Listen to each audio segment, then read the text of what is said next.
diabolisation et les étiquettes de terrorisme et de secte contre la résistance ont été dénoncées.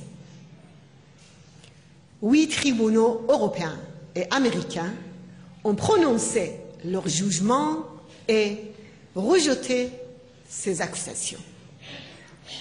Le peuple iranien a aussi montré avec son soulèvement qu'il n'y a aucun espoir de soi-disant modéré dans ce régime et qu'il faut un changement total.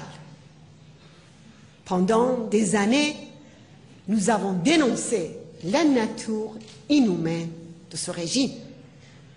Aujourd'hui, tout le monde peut la voir. On voit que c'est un régime qui, malgré les appels, continue à commettre des crimes sous les yeux des peuples du monde. Mais pourquoi les gouvernements poursuivent leurs négociations et la politique de complaisance avec ce régime? S'il n'y avait pas de politique de complaisance, est-ce que les mollahs oseraient commettre ces crimes? Est-ce qu'ils auraient continué leur programme nucléaire?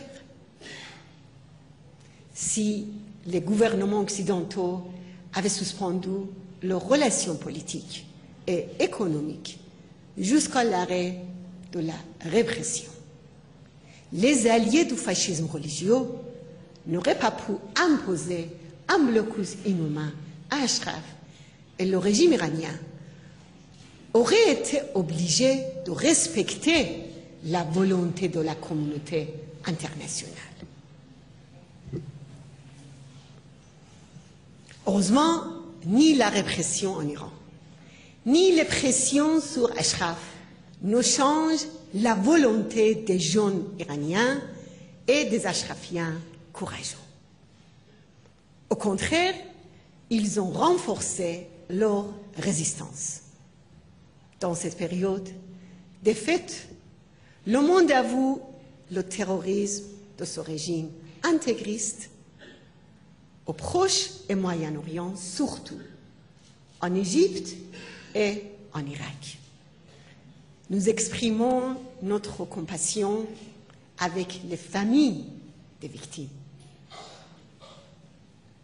Chers amis, aujourd'hui, beaucoup reconnaissent comme la résistance qu'un changement de régime est inévitable. Les négociations avec le régime des mollahs sur son programme nucléaire ont échoué.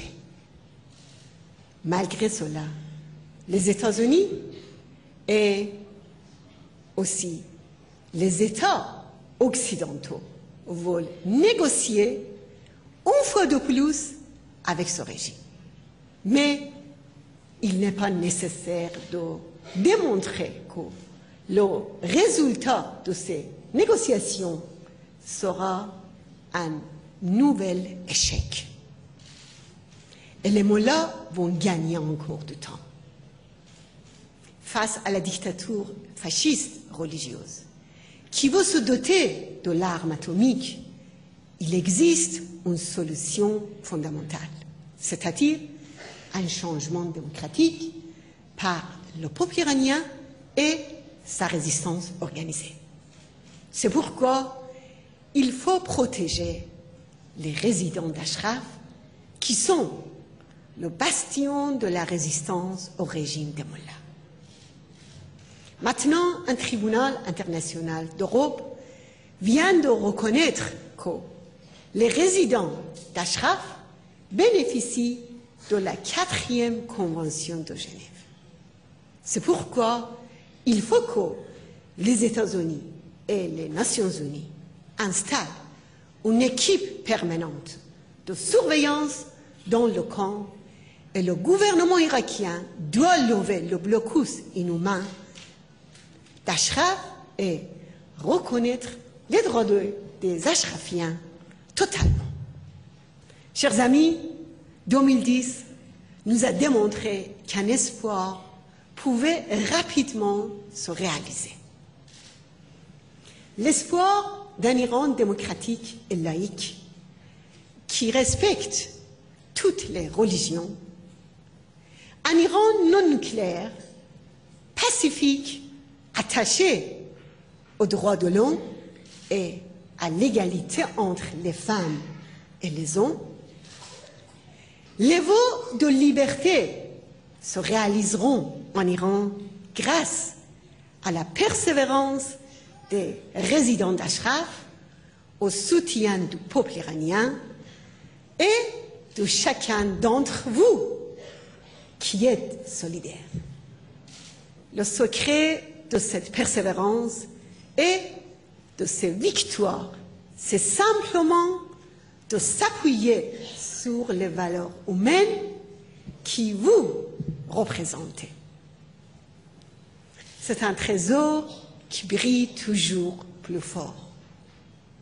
Une fois de plus, je vous souhaite une très bonne année et je voudrais vous dire toute ma gratitude, celle des résidents d'Ashraf et du peuple iranien. Je vous remercie et très bonne soirée à vous. Bonne année et meilleure.